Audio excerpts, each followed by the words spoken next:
to do, or may ministry kasi ako, 'di ba?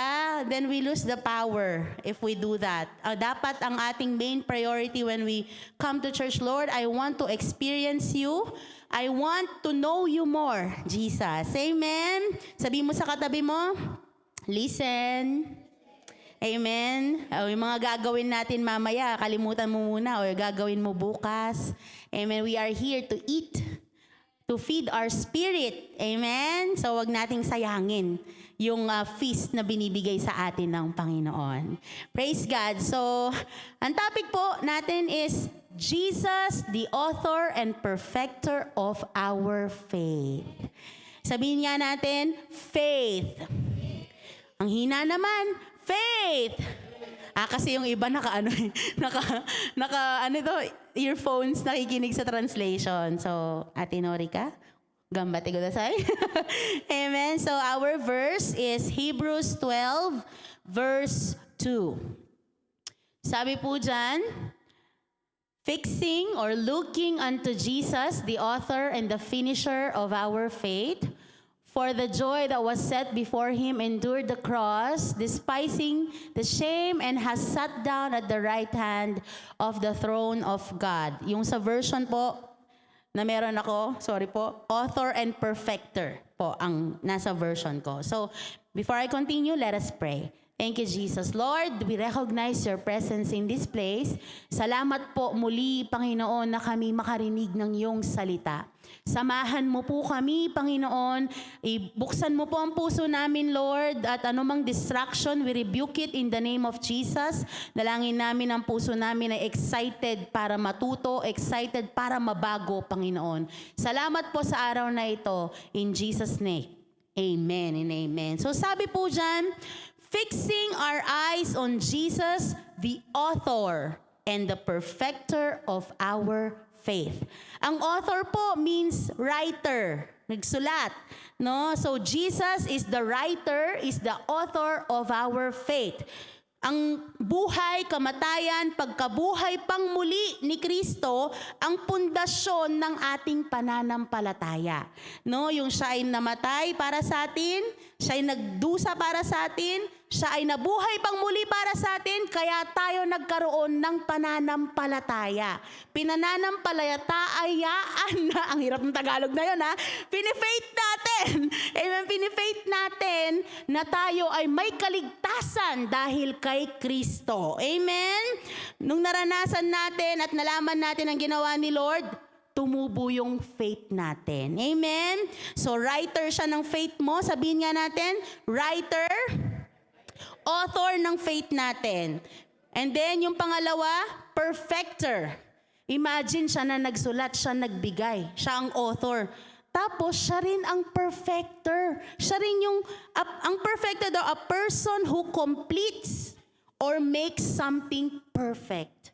Grabe naman, binigyan ka na.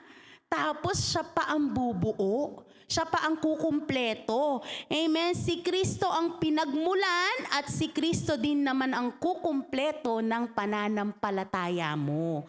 Amen? Jesus helps us grow, mature, and He also strengthen our faith. Sabihin mo nga sa katabi mo, parang kanya preaching sa umaga, yung question ni Pastora ay, kumusta yung faith mo? Kumusta yung pananampalataya mo? Amen? Napa-perfect ba kay Kristo? Amen? Kasi sabi dyan, binigyan ka ni Lord, nung tinanggap mo si Kristo, binigyan ka ng faith, tapos si Lord din ang kumukumpleto. So ang tanong, kumusta ang faith natin? Amen? Okay. Sabi dun sa verse na binasa natin, si Jesus ang author, si Jesus ang perfecter ng faith natin. So ano na lang ang kailangan nating gawin? Bilang tagasunod ni Kristo, na binigyan ng pananampalataya, na kinukumpleto ang pananampalataya, anong kailangan nating gawin? Sabi sa una, sa verse, you have to fix your eyes on Jesus. Amen? Yun lang. Sabi mo sa katabi mo, yun lang. Ang gagawin mo, fix your eyes on Jesus. Amen? Which I know for us, dahil nandito pa tayo sa ating flesh, mahirap talaga. Kasi napakaraming distraction sa paligid mo. Amen? Kahit nga nasa loob ka ng church, ang daming distraction. Kasi bakit? The enemy is not stopping. Hindi siya tumitigil. Anong sabi sa John 10:10? He came to steal, to kill, and to destroy. Anong di-destroy niya sa'yo? Kung tayo lang sa sarili natin, destroy na tayo. Kung tayo lang sa sarili natin, wala naman siya nanakawin sa atin. Ano lang ang meron ka? Faith. Amen? So the devil wants to steal, to kill, to destroy your faith. So we have to fix our eyes on Jesus. Amen? Huwag na tayo yung tingin sa kaliwa, sa kanan, no? Tingin sa taas, sa baba. Ayaw mong tumingin diretso kay Jesus. Sabi ni Jesus, diretso lang ang tingin. Ikaw naman, left, right. Kaya distracted tayo. Amen? Kaya nangihina tayo. Amen? The story of Peter walking on water na matatagpuan po natin sa Matthew 14:22-33 is a vivid illustration of what happens when we focus on Jesus and what occurs when our attention wavers. So yung kwento po ni Peter na babasahin natin, isang ilustrasyon, magandang illustration kung paanong pag nakafocus tayo kay Kristo, anong mangyayari? At pag hindi tayo nakafocus kay Lord, anong mangyayari sa atin? Amen? So let's read in Matthew 14:22-33. Sabi po dyan, immediately after this, Jesus insisted that his disciple get back into the boat and cross to the other side of the lake, while he sent the people home. After sending them home, he went up into the hills by himself to pray. Night fell while he was there alone. Meanwhile, the disciples were in trouble far away from the land, for a strong wind had risen and they were fighting heavy waves. At 3:00 in the morning, Jesus came toward them, walking on the water. When the disciples saw him walking on the water, they were terrified. In their fear, they cried out, "It's a ghost." But Jesus spoke to them at once. "Don't be afraid," he said.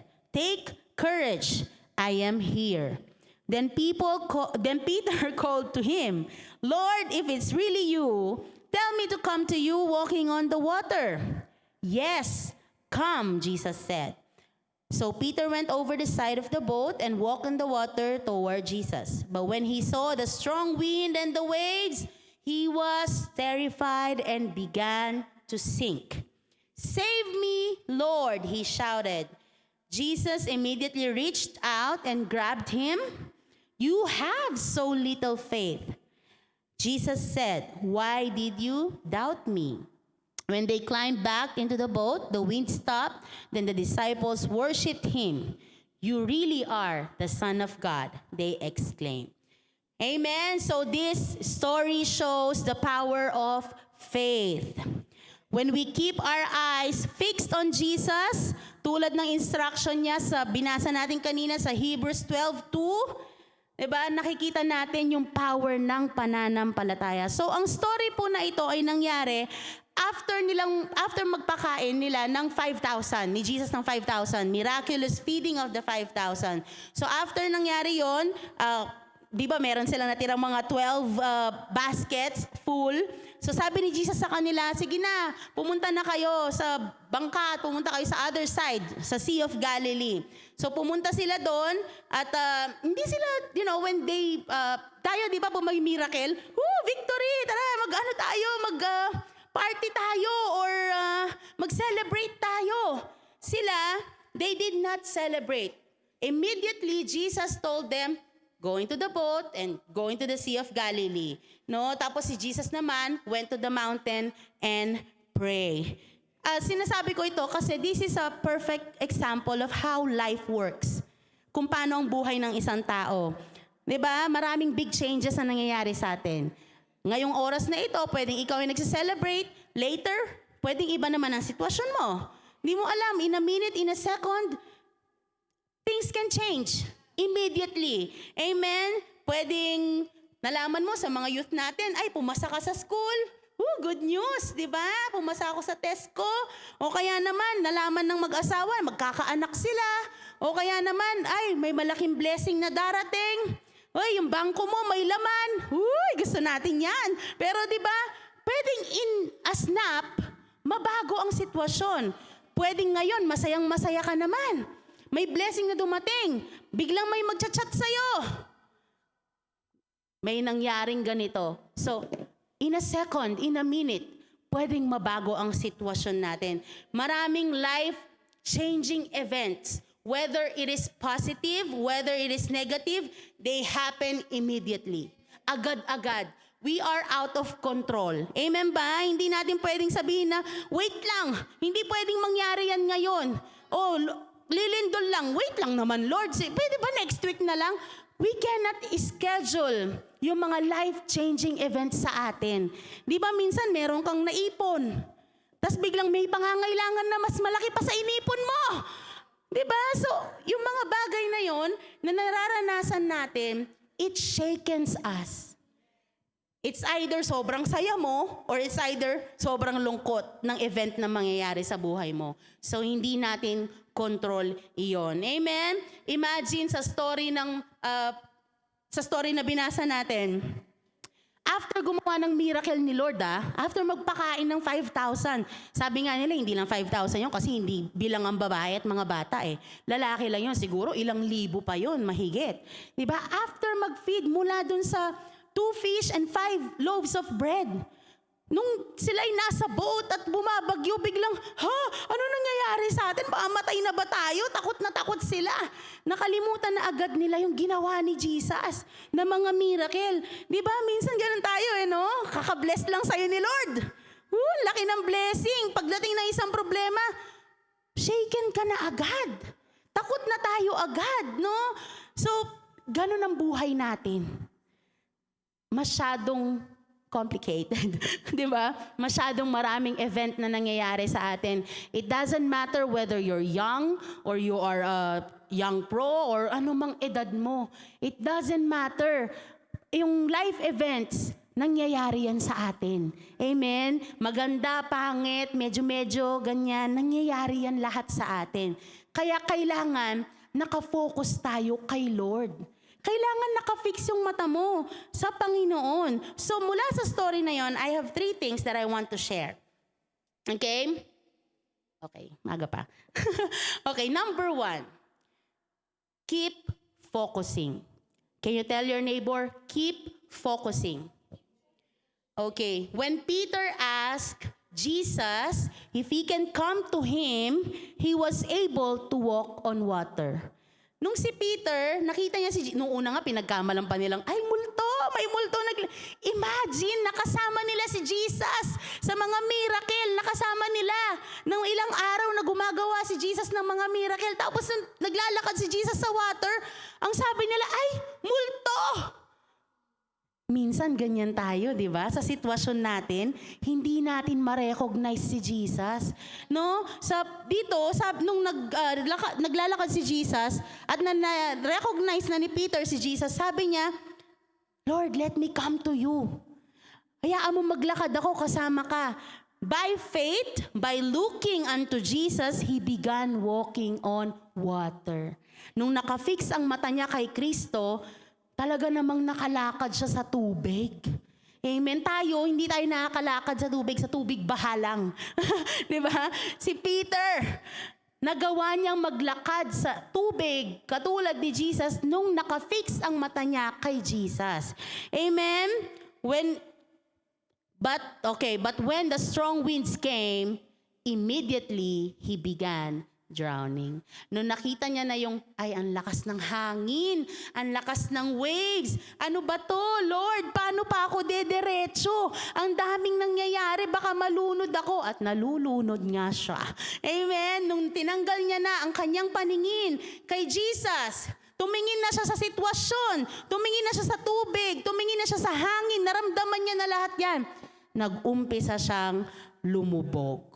Amen? So when we focus more on us, when we focus on our situation, sa pangangailangan ko, sa sakit ko, sa pamilya ko, sa kung ano-ano pa, Iba-iba tayo no? Iba-iba tayo ng sitwasyon. Lagi nga pong sinasabi natin na pwedeng ang sitwasyon mo ay napakahirap sa'yo pero sa iba madali. Iba-iba tayo na nararanasan. Pero kapag tayo ay nag-start mag-focus sa ating nararanasan on our experience, our situation, isipin mo, lalo kang, di ba, naglulugmok. Lalo kang nangihina.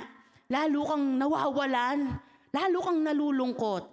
Amen? When we focus more on us, we will drown. Amen? Minsan sabihin natin, Lord, let me come to you. I want to serve you. Gusto kong maglingkod, Panginoon. Gusto kong ibigay ang buhay ko sa'yo. No, lalakad tayo kay Kristo, lumalakad. Tapos dumating ang sitwasyon. Ayoko na, Lord. Ang hirap pala. Dumating ang problema. Teka lang, Lord. Aayusin ko muna to. Dumating ang pangangailangan. Teka lang, Lord. Magtatrabaho muna ako. Saka na ako magsiseryoso sa paglilingkod sa'yo. Teka lang, Lord. Diba? Pagka, alam mo yun, naranasan mo si Jesus, excited ka, di ba? Kasi ganun si Lord Pag nagparana siya sa atin, talagang masaya. When you experience the presence of God, masaya talaga. Walang pagsidlan ang saya natin. Talagang overflowing ang saya natin. Pero, di ba, pag may dumating na sitwasyon, nawawala ka sa ulirat. Parang, anyari? Di ba? Lalo kan, di ba parang tatanungin mo, naglingkod naman ako, Lord, bakit ganoon ang sitwasyon ko? When you focus more on your situation, ba't ba ako nabubulunan? wait lang.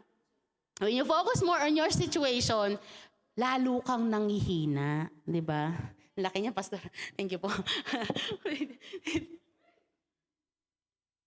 Di ba? Lalo kang nangihina. Pero kapag diniretso mo ang tingin mo kay Lord, kapag finocus mo, hindi ka tumingin sa left or right. Di ba kahit ano pang dumating na sitwasyon, go lang, Lord. Kaya ko to, Lord, kasi kasama kita. Amen? Nung si Peter nakatingin kay Lord, I will walk on water. I will go to you. Di ba ganun tayo kapag nandun tayo sa presence ni Lord? Kahit ano pang sitwasyon mo, you will be found inside the church. Kahit ano pang pangangailangan mo, hindi mo pawawalan ng tithes mo. Kahit ano pang mangyari sa'yo, genking ka pa rin. Hindi alam ng tao may pinagdadaanan ka na pala. Hindi alam ng tao may sitwasyon ka, may pangangailangan ka. Anong nakikita nila sa'yo? Yung pananampalataya mo. Sabi ni Pastora ay kanina, ang pananampalataya ay visible. Nakikita. Evident. No? So sa ating paglakad sa Panginoon, we have to keep your focus. Fix your eyes on Him. Huwag mong tignan yung sinasabi ng mundo. Huwag mong tignan yung problema mo. Oo, yung problema mo, totoo yan. Totoo, lahat tayo may problema. Pero our God is bigger. Our God is greater and He is a sovereign God. He knows everything. Alam yung sitwasyon mo ba, feeling mo, sikreto lang to, Lord, hindi ko sasabihin sa'yo yung sitwasyon ko. Hindi, kahit di mo sabihin, alam niya yan. At ang Diyos, mahal ka. Ang Diyos, gusto niya magkaroon ng miracle sa buhay mo. Amen? So, please, fix your eyes on Jesus. Amen? Huwag ikot ng ikot yung paningin mo sa, ano ba to? Umiikot sa cellphone, umiikot sa tao, umiikot sa kung ano-ano man. Amen? Diba, pag distracted ka, kahit sa pagdadrive, pag distracted ka, di ba prone ka sa accident? Pag hindi ka nakafocus sa pagdadrive mo, pwede kang maaksidente. Amen? Sa school, pag di ka nag-focus, mag-fail ka. Di ba? Yung mga nag-entrance exam. Pag hindi ka nag-aral, di ka nag-focus, wala. Fail. Sa work, pwede ka mag-produce ng reject. Di ba? So, sa pananampalataya, sa paglilingkod sa Lord, pag hindi mo rin finocus, di natin finocus ang ating mata kay Kristo, wala, marireject talaga tayo. At hindi yon gusto ng Diyos. Amen? Ang focus is the ability to concentrate on a specific task or goal while filtering out distraction. Grabe, may filter pala. Pwede palang mag-filter ng distraction. It involves directing our attention and energy towards a single objective, enabling us to perform at our best. Kapag pala hindi ka nag-focus kay Lord, hindi mo mabibigay ang best mo. Amen? Di ba pag hindi best na nabibigay natin, tayo rin naman ang malungkot? Di ba? Pag hindi mo nabigay ang best mo kay Lord, di ba sa pagsasayaw sa church, pag hindi mo nabigay ang best mo, ikaw din, di ba parang, di ba, lungkot-lungkot mo. Sa pag-share ng Word of God, pag hindi mo nagawa yung best mo, di ba ikaw mismo malungkot ka? Pag hindi mo nabigay yung best mo financially sa Lord, di mo nabigay ang para sa Kanya, di ba ikaw mismo malungkot ka? So yung focus, yung fixing your eyes on Jesus, it can produce the best in you. So it's important for us to fix our eyes on the Lord. Amen? When we look to Jesus, it means we are not looking at anything else. Looking to Him means we turn our backs on all the other stuff. So, hindi naman sinabi na dito na lang ako sa church, uupo, di na ako gagalaw, dala nyo na lang ako ng food dito because I want to fix my eyes on Jesus. Dito lang ako, pastora, I will sit here. Just bring me water and food. Just bring me anything I need because I want to fix my eyes on Jesus. Di ka na gumalaw. Hindi ganun yon. Amen? Wala ka nang ginawa, di mo na inasikaso yung pamilya mo. Hindi po ganun yon. It's all about balance. But your priority is always God. Amen? So bakit importante na tayo ay mag-focus? Number 2, because there are distractions. If you think of it, sa story na binasa natin, when Peter saw Jesus and asked him if he can go to him, the storm was already there. Diba? Nung naglalakad si Jesus, nandun na yung bagyo eh. Muulan na, humahangin na ng malakas. Diba? Nandun na. So when they were in the boat, malakas na ang hangin. Kaya nga sila nagpapanik na kasi malakas na yung hangin eh. So, ano nangyari kay Peter? Ba't siya lumubog? Eh, nandun na yung hangin. Nung naglalakad siya, nandun na. Alam niya na. Kasi, na-distract siya. Di ba, naglalakad siya. Eh, sabi niya, "Can I come to you, Lord? Please, let me come to you." Sabi ni Jesus, "Okay, come." Nandun na yung bagyo eh. Hindi naman, sige, nag-post yung bagyo ngayon na. Wait lang. Maglalakad kasi si Peter, kaya nag-post yung bagyo. Hindi eh. Andun na. Bago pa siya maglakad, the typhoon, the strong wind is already there. Amen? So, kahit pala, nandyan ang bagyo, kahit pala hindi magandang sitwasyon, posible palang makalakad ka. Kaso, pag nakita mo na yung distraction, doon ka na mag-uumpisang lumubog. Amen? He looked at the storm all around him, the wind above him, the water below him, and he became frightened and started to sink. Diba? Sabi ni Lord, fix your eyes on me. Look at me. Focus on me. But, we like to look to the left, look to the right, look to the up, down. Tapos ayaw mong tumingin diretso kay Lord. Diba? Instruction ni Lord, fix your eyes on me. Because God knows, alam ni Lord, napakaraming distraction. Napakaraming balakid talaga. Gusto man, sa ayaw man natin sa gusto, araw-araw, merong distraction na dumadating sa atin. Amen ba?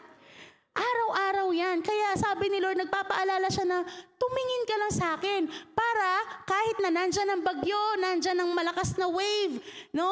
Taas ba problema? Baba, left and right, side by side. Nandyan ba back, front, lahat na ng problema, nakapaligid sa'yo. Sabi ni Lord, tumingin ka lang sa akin. Huwag kang tumingin sa sitwasyon mo. Amen? Bakit? Dahil kayang baguhin ni Lord yan. Amen? If you don't fix your eyes on Jesus, your faith will easily be shaken. Madali mong ilus yan. Madali sa'yo i-let go yan. Kasi bakit? Maraming nakapaligid sa iyong tao. People will disappoint you. Sino dito naranasan na? Na-disappoint sa tao? Amen. Minsan nga, pati sa sarili mo, disappointed ka eh. Di ba? Minsan hindi na nga tao eh. Pagtingin mo sa salamin, ikaw talaga nakakainis ka. Di ba? Yung sarili mo, nadidisappoint ka na rin. You can lose your job in just one snap. Di ba? Naggambaro ka ng 20 years sa isang trabaho. Tapos biglang naghima sila. Biglang sabi sa'yo, sorry, lay off. Ha? 20 years ako naggambaro. 20 years ako nagtrabaho tapos lay off. O kaya naman, kala mo malakas ka. Biglang may sakit ka na bukas. So, God allows those things para tayo ay lumago. Hindi inaalaw ng Diyos yan. Sabi nga ni Pastor ay para ikaw ay bully. O ikaw ay palungkutin ng Diyos. No, God allows those things, sickness, need, disappointments, discouragement, inaalaw ng Diyos para i-test ang faith mo. Para ikaw ay palaguin ng Diyos. Na sa kabila ng sitwasyon mo, kaya mong sabihin, Lord, magpapatuloy ako kasi sa'yo naman galing lahat ng bagay. Amen. Tinetest lang tayo ng Panginoon. Kung tayo ba ay bibigay. Sabi niya, di ba dun sa verse, you of little faith. Sabi niya, bakit ba ang liit-liit ng pananampalataya nyo? Bakit ba konting bagay lang nadidistract kayo? Bakit ba nagalit lang yung asawa mo, hindi ka na nagsimba? Nag-away lang kayo ng kaibigan mo, hindi ka na nagsimba? Kaibigan mo ba ang pinupuntahan mo sa church? Bakit ba nakita mo lang na nagkamali yung isang tao? Ayaw mo na mag-church sa simbahan na yan. Ayaw mo na maglingkod kay Lord. Sino bang pinaglilingkuran mo? Bakit ba nangailangan ka lang? Pinili mo na yung trabaho na may trabahong linggo. Gaano kalaki ang pananampalataya natin? Amen. Sabi ni Lord, ilang beses niya sinabi yan sa Bible, di ba? You of little faith. After what? Sabi siguro ni Jesus, pagkatapos kong gawin lahat ng miracle sa harap nyo, nagpagaling ng may sakit, nagkaroon ng paningin ng bulag, nakalakad ang lumpo, di ba yung tubig, naging wine. Pagkatapos ng lahat ng yun, pinagaling ka ng Diyos. Isang problema lang, na-distract ka na. Isang failure lang, na-distract ka na. Kahirapan lang, paghihirap, nasaktan ka lang ng isang tao, nakalimutan mo na si Lord. Sabi ni Lord, you of little faith. So let us not be distracted. Amen. We have to keep our focus. Amen. Lalo na ngayon, social media, naku, pakarami mong mababasa dyan. Pakarami mong makikita. Lahat na ng inggit na pwede mong kainggitan nandyan. Diba? Diba, ikaw nasa Japan ka, pero yung iba nasa Pilipinas lang, ganda-ganda ng buti pa sila. Diba, yung may nagkaroon ng bagong sasakyan, buti pa sila. Di nagtatrabaho, nagtitiktok lang, nagba-vlogging lang, buti pa sila, sana all. Sana all ka ng sana all, may pinirpaya naman si Lord para sa'yo. Amen? Oh, you of little faith, sabi ni Lord. Don't be distracted. Amen? Okay, your situation can distract you. Magulat ka na lang, palubog ka na. Amen? Yung bagyo sa sitwasyon ni Peter that time, legit. Totoo. Yung nararanasan ni Peter noong time na yon, totoo. Malakas talaga ang alon, malakas ang hangin. No? Yung sitwasyon mo ngayon, pinagdadaanan mo, nasasaktan ka, nangangailangan ka, ano pa ba, na-disappoint ka? Oo, totoo yan lahat. Walang nag-invalidate ng iyong nararanasan. Walang nagsasabi na, ano ba yan? Ang arte-arte mo na. Wala nagsasabi. Oo, totoo yung sitwasyon mo. Pero ito lang sasabihin ko, totoo din ang Diyos na pinaglilingkuran mo. Gaano kalakas ang bagyo mo ngayon? Typhoon number, ano ba? Ano yung signal? Signal number dito sa Japan, may 20, may 13 pa ata. Signal number 2, 3, 4, 5 ba? Gaano ba kalaking tornado na yan? Malapit ka na bang makuha? Malapit ka na bang ma-snatch? O yun, buti na narinig ko ate. Ma-snatch ng sitwasyon mo? Malapit ka na bang bumigay? Nalulunod ka na ba? Number 3, you can always cry for help. In verse 30 and 31, when he saw the strong wind and the waves, he was terrified and began to sink. Sabi ni Peter, "Save me, Lord." Nung malulunod na siya, sabi niya, "Lord, iligtas mo ko." And then, Jesus immediately, mabilis, agad-agad, reached out and grabbed him. Isipin nyo, nagduda na si Peter, malulunod na siya. Pero nung sumigaw siya ng, Lord, save me! Immediately, ginrab siya ni Jesus. Kinuha siya ni Jesus. Anong sitwasyon mo ngayon? Baka naman hindi mo pa sinasabi sa Lord, Lord, save me! Anong pangangailangan mo ngayon? Baka naman hindi mo pa sinasabi kay Lord, tulungan mo ako, Panginoon. Sabi sa Bible, di ba? Hindi kasi, hindi mo nakukuha kasi hindi mo hinihingi.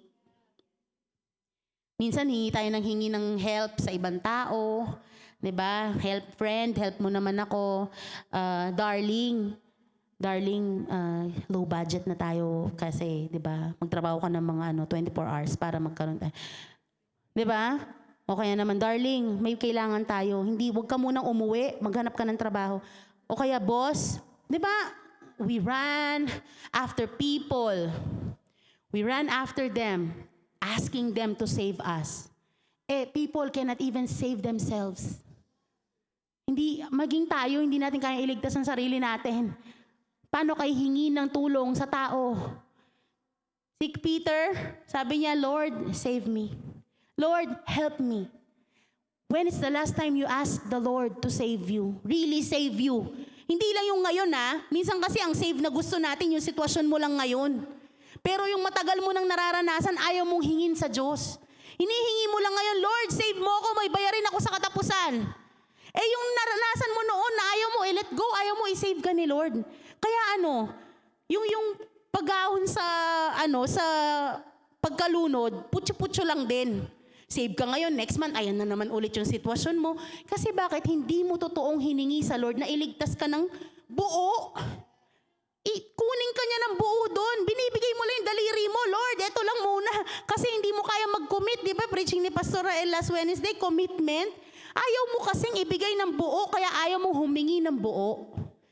Amen. Si Peter sabi niya, Lord, save me. Alam niyo, sinave muna siya ni Lord Hindi sinabi ni Lord sa kanyang, habang nalulunod siya, ikaw talaga, ang hina-hina ng pananampalataya mo. Sige, malunod ka muna dyan para matuto ka. Hindi ganon. Sa sobrang pag-ibig ni Kristo, ginrab muna niya. Sinave muna niya. Tsaka niya tinuruan. Ganon si Lord sa atin. Hindi naman siya parang pahirapan ka muna ni Lord bago ka niya i-save. Baka hindi mo kasi hiningi kaya nahirapan ka. Pero kung hiningi mo sa Diyos, immediately, God, Jesus can save you. Minsan kasi ayaw mong hingin, di ba? Gusto mo lugmok na tayo. Yung di ka na makahinga, bago mong sabihin kay Lord na tulungan mo ko, Panginoon. You know, even asking for help is faith. It's faith. Kasi you don't see Him. Hindi mo nakikita ang Diyos. Hindi mo nakikita. Ano lang ang meron tayo? Pananampalataya. Ang Holy Spirit, sabi nga ni Pastor, ay hindi yan visible sa atin. Anong meron tayo? Pananampalataya. Gaano kalaki ang pananampalataya mo? How big is your faith? Na kaya kang iligtas ni Lord. Amen, na naniniwala ka na kaya kang iligtas ng Diyos. Hindi lang sa maliit na sitwasyon, kahit sa malaking sitwasyon. Hindi lang sa parang posible sa'yo, pati yung imposible, kayang gawin ng Diyos. Amen? But the question is, gaano ka naniniwala doon? Gaano ka naniniwala na ililigtas ka ng Diyos? Amen? Even if we doubt sometimes, God's help is always there. When we lose our faith, we shift focus, God is always one call away. Amen. Ang Diyos na pinaglilingkuran natin hindi nagbabago. Depende sa kung sino ka or kung anong sitwasyon mo. Lord, mahirap ang sitwasyon ko ngayon. Baka hindi mo to kaya. Lord, nagkakasala talaga ako. Baka hindi mo ako iligtas. The love of God never change. Hindi siya nagbabago according sa kung sino ka. Mas mabait to, kaya mas tutulungan to ng Diyos. Mas matalino to, kaya mas isi-save to. Hindi ganun ang Diyos. Amen. Ano lang gusto niya? Ask. Ask Him. Ask for help. Ang problema kasi sa atin, nakakalimutan natin kung sino si Lord. Nakakalimutan natin kung ano yung ginawa niya na, imagine, binigay na nga niya yung buhay niya. Ano pang hindi niya kayang ibigay? Di ba sabi sa Bible yan, He has given His one and only Son. Anong hindi kayang bigay sa'yo ng Diyos? Anong hindi kayang gawin sa'yo ng Diyos? Gusto mo ba lumakad sa tubig? Gusto mo bang magpagaling? Sabi ni Lord, di ba? More than this, you will do also. Ano lang kailangan mo? Fix your eyes on Him. Huwag ka nang tingin ng tingin sa sitwasyon mo. Huwag ka nang tingin ng tingin sa kaibigan mo, sa asawa mo, sa anak mo, sa pamilya mo, sa pangangailangan mo. This time, 2025 na. Amen? I-shift mo na yung focus mo. Mag-focus ka na kay Lord. Alam nyo, malapit na siyang dumating eh. Amen? Kaya talagang ang demonyo gusto kang mawala kay Lord. Lahat ng klase ng disappointment, discouragement, lahat yan mararanasan mo. Totoo yan. Pero, i-fix mo ang mata mo kay Kristo. Siguro po, yung mga pastors, no? Kung mga pastor na lang natin, kung hindi sila naka-focus kay Lord, malamang wala ng church. Yung mga pastor, kung hindi naka-focus kay Lord, malamang wala ng church. Kasi bakit? Puro disappointment, puro discouragement na nangyari. But when you fix, tayo lahat. Kung hindi tayo nakatingin kay Lord, malamang nasabi mo na rin na ayoko na. Diba? Pero, nung nag-work ang faith sa buhay mo, when the Holy Spirit worked in you, kahit nasaktan ka, kahit nahirapan ka, kahit palubog ka na, andyan ka pa rin. Kasi bakit? Sa tulong ng Panginoon. It's still also not on your own strength, but by the grace of God. Sabi sa Bible, di ba, biyaya lang ng Diyos, kahabagan lang ng Diyos, para wala tayong ipagyabang. Kaya ba tayo nandito ngayon? Bukod sa nanampalataya tayo dahil kinahabagan tayo ng Diyos. Amen? So ano bang pinagdadaanan mo? Gaano ba kalaki yung alon sa buhay mo ngayon? Tsunami na ba yan? Di ba? Tsunami na ba? Nalulubog ka na? Tayo pong lahat, we are all in a different boat. Iba-iba yung bangka natin. Pwedeng iba nakayate, di ba? Yung iba may motorboat? Motorboat. Pwedeng Titanic daw, yung iba, ang laki pasakay naman. Di ba? O kaya naman, pwedeng nakakayak ka lang, di ba? O kaya nakabalsa ka lang, yung ganon, yung ginagawa lang. Iba-iba tayo ng sitwasyon. Pero lahat tayo, alam ko, nakakaranas ng waves, nakakaranas ng strong winds. Amen? Just like the disciples, we are experiencing strong winds and storms sa buhay natin. And most of the time, it's terrifying. Sino aamin dito? Nakakatakot naman talaga. Diba? Pag nandyan ang problema, pangangailangan, nakakakaba naman talaga. Sino magsasabi dito excited siya pag may pangangailangan siya? May pangangailangan. Sige, more. Meron ba? Sino excited dito pag nag-away sila mag-asawa? Yes! Buti na lang nag-away kami. Sino excited dito pag sinaktan siya ng isang tao? Ay, thank you sinaktan mo ko. Saya-saya ko. Wala naman Diba? Lahat tayo nararanasan po yan. Amen? Pero sabi ni Lord, babalik tayo sa Hebrews 12:2, anak, fix your eyes on me. Amen? Not on people, not on money, not on anything else, but Jesus. Amen? Focus. Focus because there are distractions. But despite of all those distractions, you can always cry for help. Grabe ang buti ng Diyos. Grabe ang buti ng Diyos. Grabe ang pag-ibig ng Diyos sa atin. Amen? Imagine, binigay niya na yung pananampalataya, kukumpletuhin niya, tapos pag nabumagsak ka pa, siya rin naman ang tutulong sa'yo. Ano pa ba ang gusto natin sa Panginoon? Amen? So the question right now, saan nakafix ang paningin mo? Saan ka nakatingin, kapatid? Saan ka nakafocus? Yung totoo, alam niyo, we can only be free if we are honest.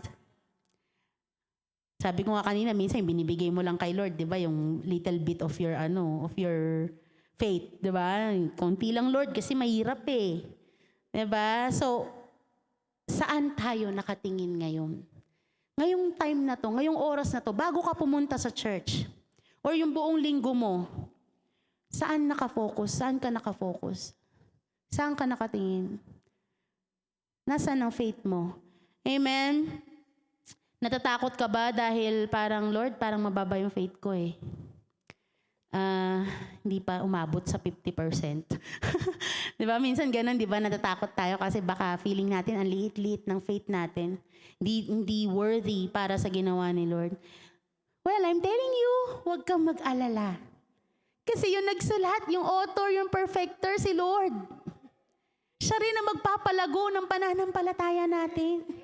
Amen. Siya rin ang magbibigay sa'yo ng pananampalataya.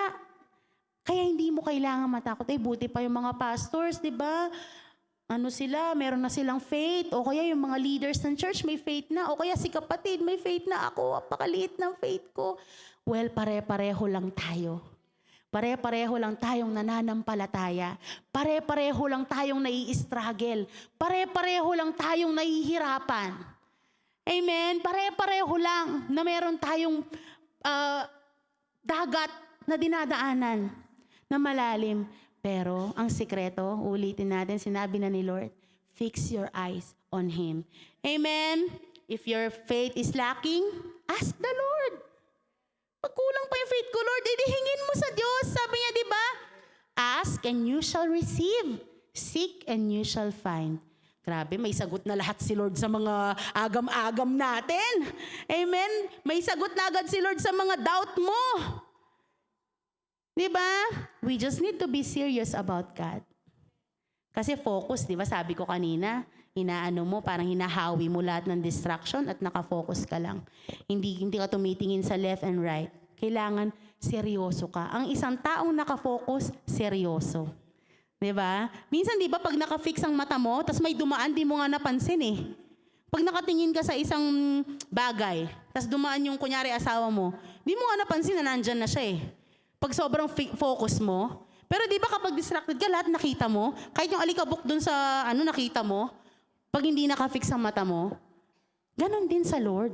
Pag lagi kang distracted, hindi mo makikita yung magandang plano ni Lord. Pag lagi kang tumitingin sa, ano pa kayang pwede mangyari sa akin? Ano pa kayang pwede kong gawin sa labas, sa mundo? Hindi mo talaga makikita ang magandang plano ni Lord. Talagang yung faith mo lagi na lang up and down, up and down, up and down. Kailangan ng faith natin parang may booster. Di ba? Rocket ship talagang pataas lang. Hindi pa baba. Pag bumaba man, magpa-ignite ka ulit kay Lord para tumaas ulit yan. Yun lang naman ang sikreto eh. Amen? Kapag bumaba, parang humihina yung apoy, di magpa-ignite ka ulit sa Diyos. Kasi kaya naman niyang ignite yan ulit. Amen? Gusto ng Diyos, magtagumpay tayo. Gusto ng Diyos, masaya ka. Gusto ng Diyos, puno ka. Yun yung sabi niya, di ba? If the devil came to steal, to kill, and to destroy, sabi ni Jesus, I came to give you life and a life that is full. A life that is abundant. Amen? And it can only happen to us if we are fixed on Jesus. If our eyes is fixed on Jesus. Amen? Palakpakan natin ang Panginoon. Praise God. Whew! Grabe. Mahirap po maglingkod kapag kulang ang pananampalataya natin.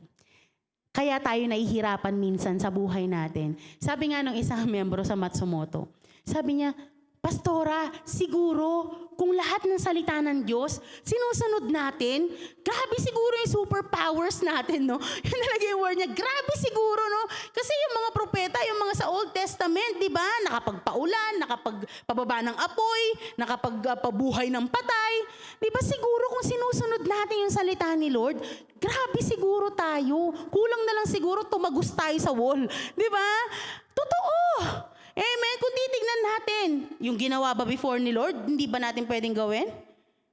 O ginawa ba ng mga propeta before? Hindi pwede. Sila lang yun, pastore. Yung Holy Spirit, hindi naman nag-change. God never change. Kung anong ginawa nila before, kaya mo ring gawin. But, sabi ni Jesus, you of little faith. Hindi nangyayari kasi maliit ang ating pananampalataya. So today, we will ask the Lord, if your faith palagay mo, mababa, konti, hingin natin sa Diyos. Kasi wala namang hindi ibibigay ang Diyos. Amen? Kung feeling mo, hindi pa ganun ka-strong ang faith mo, hingin natin sa Diyos. O kaya naman, may faith ka naman, pero feeling mo ngayon, you are drowning, then let's ask the Lord to save us. Amen? Sinong kailangan ng saving today? Sinong kailangan na mailigtas today? Ano mang sitwasyon yan? Sitwasyon mo sa sarili mo, sitwasyon mo sa pamilya mo, sitwasyon mo sa spiritual mo, di ba? Sitwasyon mo sa mental mo or financial mo, God can save you. God can save us. Amen? So handa ba tayo? Sabihin kay Lord, Lord, save me. Lord, help me. Lord, can I come to you? Sabi ni Peter, di ba, nung nakita niya si Jesus, can I come to you, Lord? And you know, ang sagot ng Diyos, hindi, wait lang, saglit lang, malakas pa yung ulan, baka lumubog ka dyan. Anong bang bagyo sa buhay mo? Pag sinabi mo sa Diyos, Lord, gusto kong lumapit sa iyo, makakalapit ka sa Panginoon. Ano mang wave yan, ano mang hangin yan, ano mang problema yan, pag sinabi mo sa Diyos, Lord, gusto kong lumapit sa iyo, gusto kong pumunta sa iyo. Believe me, baliwala lahat ng hangin na yan at makakapunta ka sa Panginoon. Amen? So are we ready to come to Jesus today and ask the Lord for faith? Lord, pataasin mo pa ang pananampalataya ko. Lord, mahina ako ngayon, Panginoon, baguhin mo ko. Lord, ito ang kailangan ko, ayusin mo ko. Hihingin natin kay Lord today. Amen? Sige po, tayo pong lahat ay tumayo. Praise the Lord.